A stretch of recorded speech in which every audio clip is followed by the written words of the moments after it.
No, Well, we have Chief Greenwood. O'Shea, so I think we can get started. Yeah, okay. Greenwood, Sergeant, yeah. we have Commander Greenwood on the line. All right, I just thought he was going to show. No worries. All righty, well, good evening and welcome to our regular scheduled board meeting for March 8th at 7 o'clock. If I can ask the clerk to please take the roll call. Trustee Bachner, Here. Trustee Kargi, Here. Trustee Vasquez, Here. Trustee Brennan, Here. Trustee Hennick, Here. Trustee O'Connell, Here. President Aducey, here. If I can ask you please stand so we can say the Pledge of Allegiance. Pledge allegiance to the flag of the United States of America and to the republic for which it stands, one nation, under God, indivisible, with liberty and justice for all. Thank you. Okay. All right, very good. Okay. So we have no citizen comments tonight. So I will go ahead and ask, thank you, Lisa. I'll go ahead and we'll go around and we'll ask Erica Bachner, Trustee Bachner, if you've got any comments. Yes, hello everyone. I'd like to start off with a land acknowledgement. So as we begin, we are mindful that we hold these meetings on land that was once and still inhabited by Indigenous people, including the Obichawa, the Chippewa, the Menominee, Potawatomi nations, and more. We will remember our nation's history and honor the Native people as stewards of this land that was colonized, and that River Forest continues to be a place many people from diverse backgrounds live and gather. I also wanted to just say happy International Women's Day to everybody. This year, the organization that puts out International Women's Day, their theme for the year is Choose to Challenge. So as women, I offer up to choose to challenge ourselves and to choose to challenge the systems in place, especially around equity. And also for everyone in particular to choose to challenge what is gender and what is inclusivity in that. And so you might think more broadly around transgender folks and the queer community. I did want to also just mention that the application for the Equity Advisory Group is still open. So you can go to the website if you want to go ahead and apply to that. And I wanted to acknowledge our Oak Park River Forest High School swim team. I had heard that in the past 10 days or so, they've broken 10 pool records. And some of these records were decades old. And I'm getting this information from a resident, Laura Husby. As she mentions, to have one pool record fall in the season is a huge deal. And to have 10 is very extraordinary. So I just want to congratulate all those people. And that is hugely significant. It's crazy town.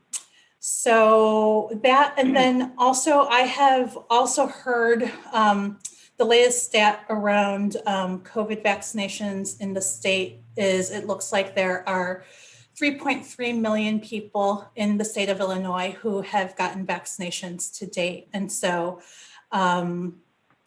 I love hearing about that, and there are opportunities to get vaccinated. And so to the extent that people are looking for that, just continue to keep an eye out. Information comes in rapidly, and we just don't ever really know when they're going to call the next section or the next group of people to get vaccinated. So just keep on the lookout for that. Okay, very good. Thank you. Thank you. Okay, so Tom? Congratulations to the OPRF swim team. I did not know that. To further what Erica just said, I did this today. You can register with the Cook County Department of Public Health to get notifications about the availability of vaccines. I don't remember the website, but it's fairly easy to find. You can go through the ZocDoc website, which is what I originally went through, but that's only for Chicago residents.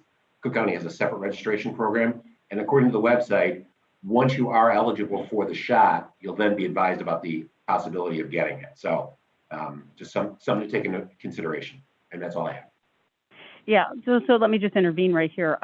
Yes, we just sent out a communication this evening. Everyone who is on our email list should have received the communication. If you know somebody that's not on our email list, please have them sign up for our email alerts. But bottom line is, yes, at the United Center, it was originally open to all of suburban Cook County and City of Chicago. And then FEMA at the federal and the state level restricted that to the City of Chicago primarily for equity purposes to ensure that, the Chicago land people were getting their vaccination. So we do have availability. If you go, as Tom said, and Erica, if you go on the Cook County Department of Health website, you will find a direct link to sign up for vaccinations, and they're available. I think they're going to become more available, I believe, right? Sure. So there's information in the Marching News and then the communication that we sent out today. It's also on the village's, sorry, let me turn my microphone on. It's also on the village's social media sites on Facebook, where residents can go, and that's something that we've been posting on an ongoing basis. The different sources that residents can utilize to locate vaccination appointments. The CDC has helped launch a vaccination finder.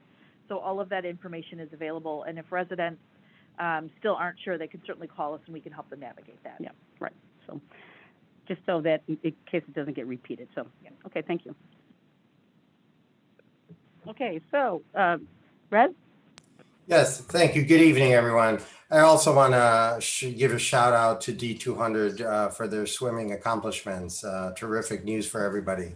The second thing I do is want to also thank, again, all who participated in the second vaccination clinic. Kudos to everyone, and Kathy, the village staff, and everyone else who participated in that.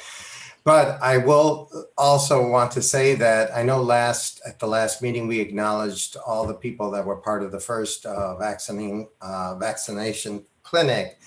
But we neglected to give a kudos also and to thank you to Mario Ferro as the director of the Citizen Corps and the Medical Reserve Corps, because they also participated in making the vaccination clinic a success. So I apologize to Mario and the Citizen Corps for the lack of acknowledgement at the last meeting, and I hope they forgive us, but we do thank them for all their efforts. Last but not least, Kathy and I joined the Metropolitan Mayor's Caucus on the Age-Friendly Collaborative. We had a meeting on March the 4th. The topic was accessibility and universal design. And interesting, so that we had a couple of villages talk about their accessibility, their transition plans, for an example. And so something that, again, we can look towards when we get to that point. So that's all I have. Thank you. Okay, very good. Okay, Katie? Would it be okay if we Oh, yes, I was going to come back around, but go ahead. Go ahead. I'm sorry. No worries. Go ahead. I just If wanted you to don't say, mind, Katie. sorry, Katie. I just wanted to briefly say, with this beautiful weather, I just ask people to be really careful. Kids are riding their bikes like crazy all over the last couple of days, and they can catch off guard. They're relearning their rules of the road and safety, and as being young bicyclists. And as the mother of a former OPRF swim team captain, I can't even tell you how thrilling. I've sat many a meet watching those records sit there for decades. And lastly, I am more than 2 weeks vaccinated, and highly recommend everyone who's able to do what they can to appropriately get their vaccination when it's their turn, because I'm getting to sit here in a Zoom without a mask because of the new CDC guidelines, so I'm thrilled. And that's all. Thank you. Thank you. Thank you very much. Thanks, Kathleen. Okay. Katie? Yep, I have two items. First, piggybacking on Erica's comments, today is International Women's Day, March 8th, and I wanted to also honor women and acknowledge the struggle for women's rights. International Women's Day means different things to different people. For many, it's a global holiday to commemorate cultural, political, and socioeconomic achievements by women. If you indulge me, I'd like to share my personal experience. I first celebrated March 8th, Women's Day, 20 years ago when I was living in Italy.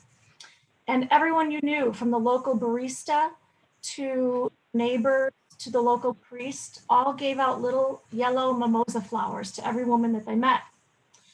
It was explained to me that this was to commemorate the lives of women lost in the Triangle Shirtwaist Factory fire in New York City in 1857. I was touched to learn this tragic US story from Italians, and I had not heard it before. This afternoon, I ran a quick search just to confirm my understanding of the genesis of International Women's Day, and I learned a little bit more. A total of 40,000 female employees working at the textile factory in New York went on strike for better working conditions. They arrived at the scene and used violence to intervene in the women's protest. The factory owner came up with the idea of locking the employees in the factory to quash the rebellion. In the midst of all of this, a fire broke out at the factory. 120 of the women were tragically killed in the fire. More than 10,000 people showed up at the funerals of these women who lost their lives fighting for their rights. So that's my understanding of the very solemn and important reason why we celebrate International Women's Day today on March 8th. The second item I wanted to mention was to thank John Anderson. Oh yes, I do see him. Quickly responding and running point on an offer for a grant opportunity that we received from a non-for-profit called Active Trans, which promotes accessibility and improved conditions for bicycling, walking, and transit to engage people in active and healthy ways to get around. Active Trans is considering applying for an Invest in Cook grant to develop a plan for the Des Plaines River Trail gap between North Avenue and 26th Street. They were looking for a municipality to act as lead sponsor for this grant. And I know John they got in touch with us late last week, and I know John was in email contact and then had a phone call about it today. And after the phone call, I think it's been identified that it's not the right fit this year.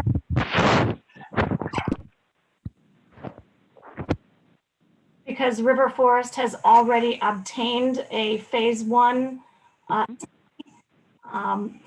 for part of the area that the grant would cover. So John, I know that you had a conversation with Active Trans today and you guys identified a couple different options. I'm bringing up today because I know the grant deadline is in just a few days. And I'm wondering if there's a recommendation from staff as to the options that you guys talked about.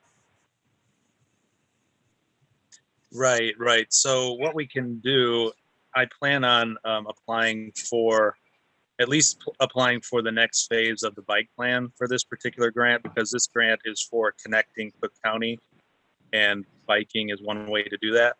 So I can do that with the next phase of the bike plan, and that's what I plan on doing at this point. And is that a March 12th deadline? Right. Okay, thanks so much. Sure. Yeah, a great opportunity, both from Cook County and from Active Trans. So thanks, John, for doing that. Patty?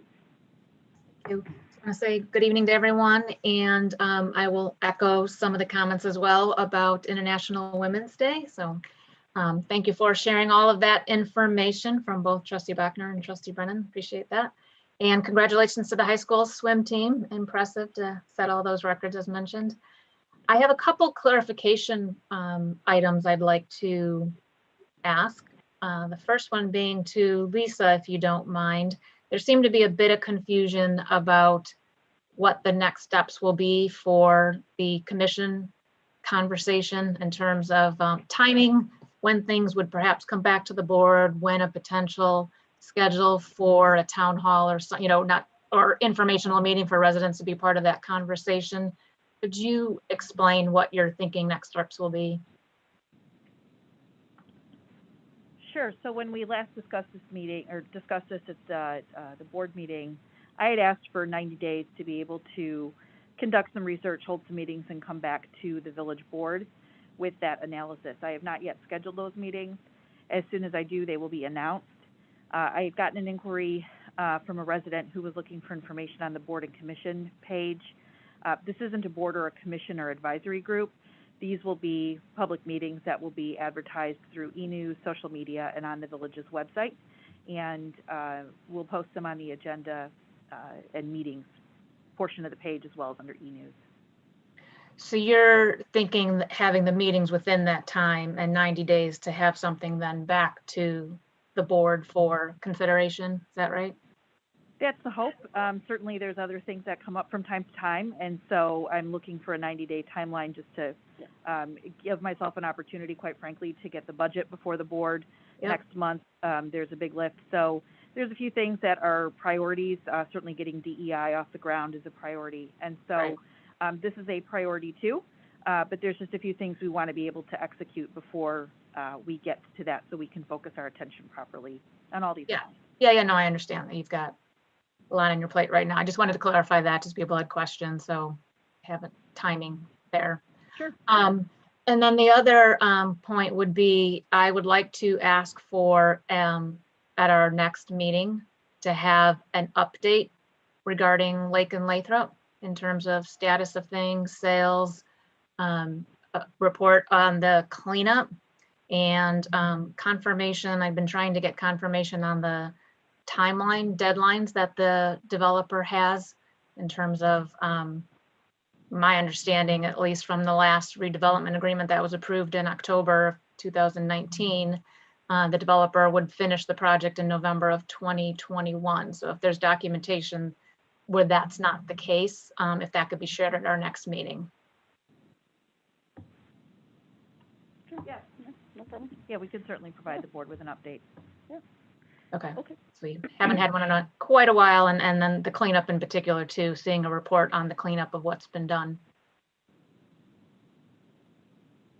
And that's it. Thank you. All right. Okay, Bob?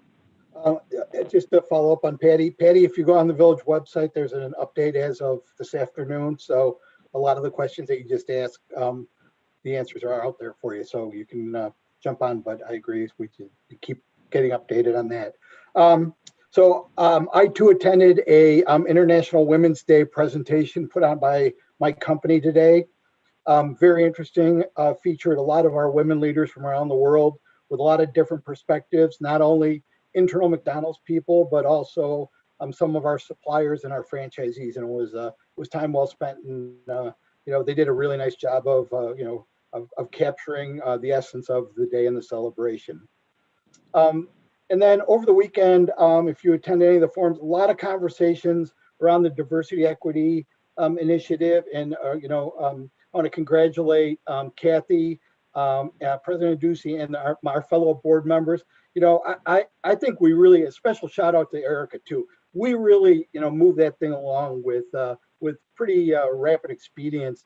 When you look at a town of our size, and I know there's a lot of conversations that preceded our conversations in the fall that took place between Kathy and Dominican. And I think it was really good that we were able to put that out to people, that they knew that was going on and it was completed. Our neighbors to the east have been working on it for a while, and it's my understanding are nowhere near to a resolution as we are. And then lastly, again, a big shout out to the people at Jewel and the folks who worked on the second round of shots. I got a call from someone on Monday night asking if there was still any availability. And I went on the website and put somebody on a wait list. And she called me at 9:30 the next morning saying, can you come and get me? I need a ride over there. And we were in and out really quick. And the team did a great job. And, Lisa and everybody on the team, again, the senior citizens are so appreciative of having that. And again, a big shout out to Kathy, the fellow trustees and the team for getting that done. It was a great opportunity for our village to shine again. So thanks again. Thanks, Bob. Thanks. Yeah, a lot has been completed and accomplished. So I very much appreciate those kind words. So let me just also talk a little bit about the International Women's Day. I prepared a few remarks because I do believe this is a very important day. So I'd like to take a few minutes to honor International Women's Day, a time to celebrate all the achievements of women across the world, all the contributions they've made to social, economic, cultural, and political achievements and advancements. Women stand at the front lines of the COVID-19 crisis as healthcare workers, caregivers, innovators, community organizers, and as some of the most exemplary and effective national leaders in combating the pandemic. The crisis has highlighted both the centrality of their contributions and the disproportionate burdens that women carry. I pledge to work to make the changes that will allow every girl and woman to fulfill their God-given potential. And I call on all of us to stand up for women's rights to decision-making in all areas of life, equal pay, equal sharing of unpaid care and domestic work, and all forms of violence against women and girls, and healthcare services that respond to their needs. This is a wonderful day for us to celebrate, and I want to congratulate all the women in the world that is celebrating International Women's Day today. I also want to echo what Rez said. I was part of the Age Friendly Collaborative on March 4th. I led it. I'm the chair of that collaborative, and we did talk about accessibility in the Fair Housing Act, and it was a very interesting conversation, hearing what other municipalities are doing around our region. I also want to acknowledge, I did not know, so Erica, thank you very much for bringing it to our attention about the school swim team. We'll make sure that we send a note over to the superintendent, Lisa, and congratulating them for their achievement on behalf of the village and myself and the board. Also, as you might have read in the news, President Biden has signed, or will sign, the $1.9 trillion COVID-19 relief package. That's a huge significance to cities like us. We will be seeing I believe, some significant money coming from that bill. So I will thank our senators and our representatives in the U.S. House and U.S. Senate for their help in moving that along and getting us some relief, needed relief. And I will be sending out a correspondence on what all this means to River Forest, and it will be significant. And then last, I am going to be presenting civic governance to third graders and fourth graders to the Lincoln School and tomorrow, and then on Thursday to Willard. So they'll get a little feel about what we do here in the village and what all of us, the staff, the trustees, myself, do in our roles. So if you run into any third or fourth graders, ask them about the presentation. Okay, that's all I have. So we'll go ahead and move on to the consent agenda. So if I can have a motion and a second for the consent agenda A through D. Motion to approve the consent agenda items A through D. I'll second. Okay. Okay, any questions on the consent agenda? Did one, Lisa, Kathy, I do have one.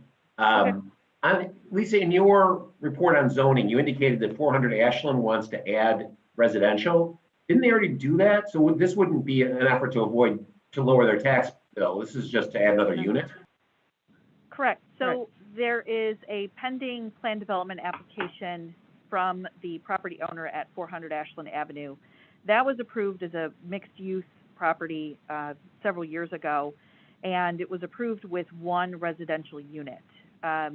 They are looking to add another residential unit. There would not be an impact to the village's property tax revenue as a result of this change. However, the original plan development contemplated 1 unit, and so they have to go through a check and balance of coming back and seeking permission to add additional residential units, because the property is still zoned commercial, and we don't want them essentially converting it to a residential building without any input from the village or any oversight from the village. So with them being under an existing plan development, this would trigger a major amendment. Thank you. You're welcome. Okay, thank you, Tom. Hearing no further questions, I'll ask the clerk to read the consent agenda and then take the vote.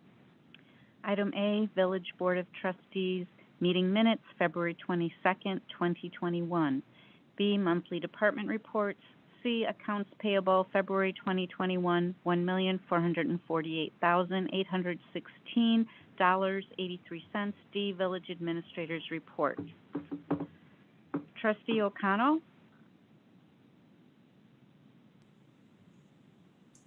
Yes.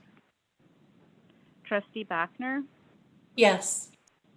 Trustee Kargi? Yes. Trustee Vasquez? Yes.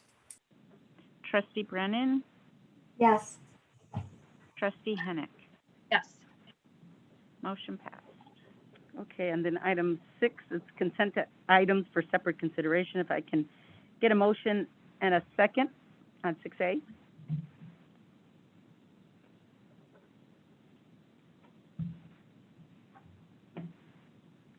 I move we approve payment from the general fund to McDonald's Caravitas for $73.50. I'll second. Second. Okay. I would ask that Hearing the no clerk not, questions. I'm sorry. Yeah. I would ask that the clerk not call my name because of my conflict with the franchisee.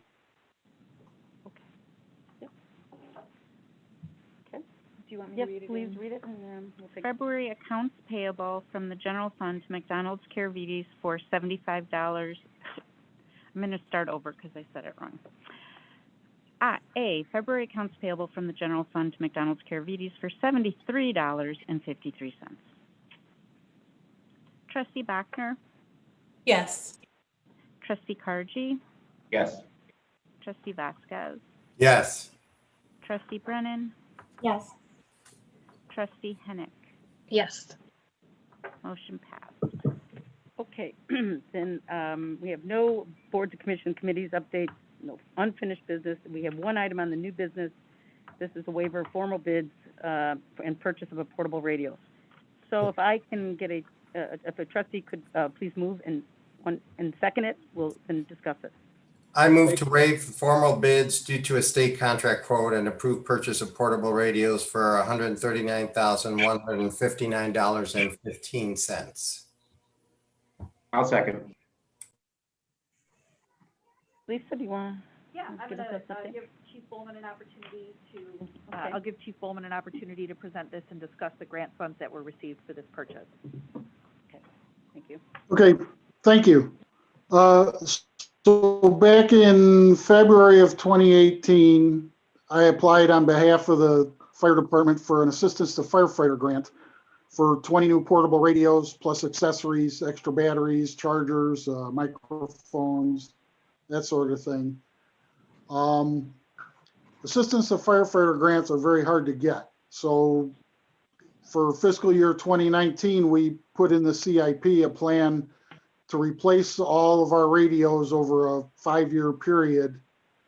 And then in September of 2019, we were awarded the grant for $95,000. I know I have it here somewhere. 38. 95,238. 95,238. Thank you. I couldn't find it on my sheet. Which is going to pay a significant portion of the purchase of these radios. Due to the grant, we're required to purchase those exact radios. We've got a quote from a state contract from Chicago Communications for $139,159.15. So the village's portion would be $43,921.15. We have until September to use that grant. We're trying to get it done now, so we're definitely ahead of that deadline because there'll be some time between when we put the order in and when we get the radios, about 4 to 6 weeks. That should give us plenty of time before September.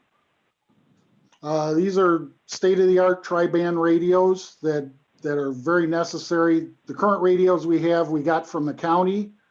They're way past their useful life. They're still operating and we're grateful for that, but we need to get these replaced as soon as we can.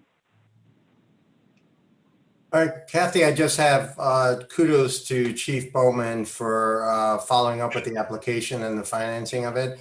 I know this has come up before where our staff have been pretty vigilant about getting grants or some other assistance from other government entities and or for some other non-for-profit grants. So thank you for doing that, and it's great. And then we're also pulling it from the state contracts, which I know they bid their contracts as well. So I think that's a good win-win all the way around. So thank you all. Chief, I commend you as well. I'm just wondering, is there a viable alternative that's substantially cheaper than this? I'm just surprised that the grant dictates what sort of radio you have to buy. Well, no, we put in for these specific radios, and then they're supposed to, based on our population size, they're supposed to pay for 95% of the purchase price, but they determined that the cost that we put in was that we should be able to get them cheaper. Unfortunately, we only have limited vendors that we can go to. There's only certain vendors that are allowed to sell them in our area. And the cost was higher. However, I will say that because we waited until this year instead of using it last year, we actually saved another $17,000 because the price from the state quote went down that much from last year to this year. So last year it was supposed to be $161,000 and now it's down to 139 or 164,000 and it's down to 139,000 now. So. But are these radios competitively priced with alternative radios that would be available? I'm just trying to figure out if it's just, I find it weird that the grant dictates what sort of radio you have to buy. Well, it's not so much that the grant dictates what radio you have to buy. The only thing that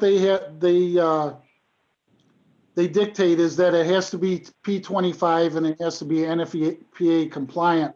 But what you put in there to request, and you have to request a specific item, then they either approve it or disapprove it.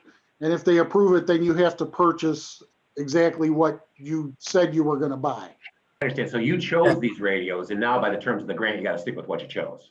Yes. Okay. These are, I misunderstood that. No. These are tri-band radios, so they work on VHF, UHF, and digital signals, which is becoming more and more necessary for public safety. And Tom, that's not unusual with all the state grants that I had to deal with, right? Whatever you submit, once they approve, they won't let you change it. No, I thought the grant terms dictated up front what you had to buy, not that we said this is what we wanted to buy. So I understand now. Chief, I have a question, and it might be sort of similar vein as Tom's. Does the purchase that you're proposing cover all of the radios that we need to buy that we were planning on buying over a 5-year span? Yes, it covers all the radios that we were planning on buying over the 5-year span for the fire department. The police department has their own CIP for radios. It's set up the same as the fire department was. However, we're not using the CIP since we're using the grant for the fire department anyway. Right. And so did our grant cover all of them? So now we have to buy all of them, even though the grant doesn't cover all of them? No, the grant covers all of them. In the grant, we ask for money to buy 20 radios, so we have to buy 20 radios. And that would be That would What be I the think you're 20 saying, though, radios is, that we were going to buy over the 5-year period. but I think what you're saying, Katie, and I don't want to put words in your mouth, but it was supposed to cover 95% of the cost. That answers my question. That's why we're Right. paying the additional 46,000 or something. Right. Yeah, 44. Got it. We're paying the difference of the total amount of the radios minus what the grant paid. Right, and that explains why we can't just buy 95,000 worth of them, because the grant covers a certain percentage of each radio. So we have to buy all of them in order to get the benefit of the grant. Well, the grant is intended to cover 95% of the total cost. However, when they awarded us the grant, they determined that the price that we put in, which we got from a quote, was higher than what the average price is around the country. So apparently there's different prices depending on what part of the country you're in. So we got a lower amount than what we had asked for. I see. Interesting. Can I just clarify between the fire department and police department, the 20, is that for both, or you're saying the fire department needs 20 and then there are others for the police department? Right, with the CIP plan that we had, the fire department was supposed to buy 20 over 5 years, and the police department was supposed to buy 20 over 5 years. This will cover the fire department's part.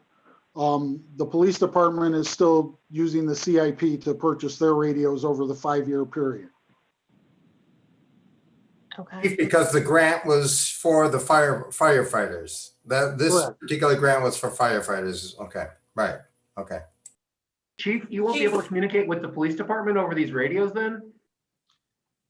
Yes, we will. We'll have, we'll have some of their bands on our radio, and they'll be able to communicate with us on some of the bands. Chief, what is the expectation of usage, the length of usage for these radios? You said the ones that we have right now, we've been able to use them for 10 years. Is there an approximate length of time for these? We've actually used them for more than 10 years. The useful life of a radio is about 10 years.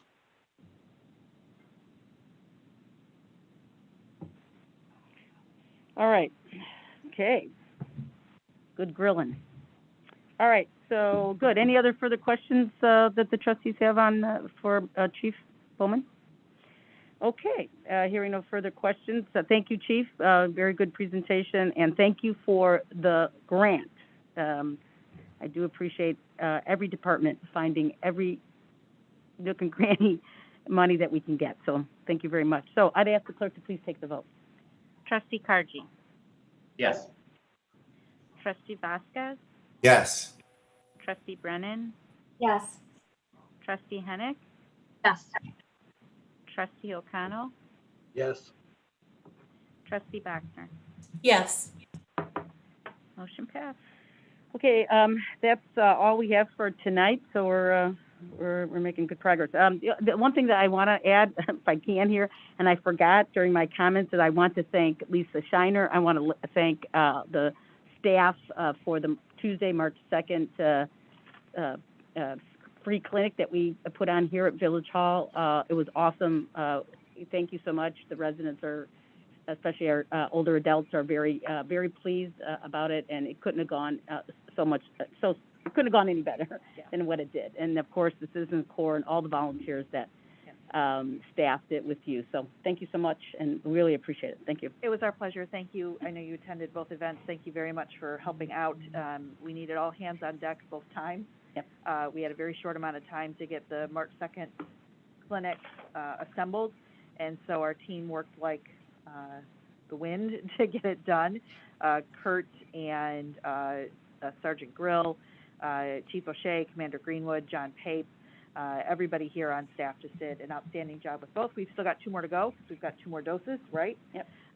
And so we think we will be able to operate those like clockwork as well. We're very proud of what happened and what we were able to do for the community. It was quite a thing. Great. Well, congratulations and thank you. Thank you. Okay, if there, we have no executive session, so I'd ask for, adjournment. Motion Move to to adjourn. adjourn. Second. Okay. Trustee Vasquez, Yes. Trustee Brennan, Yes. Trustee Hennick, Yes. Trustee O'Connell, Yes. Trustee Bachner, Yes. Trustee Kargi. Yes. Meeting adjourned. Okay, just real quick, I want to remind everybody that our next board meeting is April 12th, due to the spring break. So everyone have a good spring break. And Good just night. a reminder, there is a committee of the whole meeting scheduled for 6 PM on April 12th, so we can talk about the budget. Yeah, and we'll get everything out to you guys so you have enough. So good night. Okay, good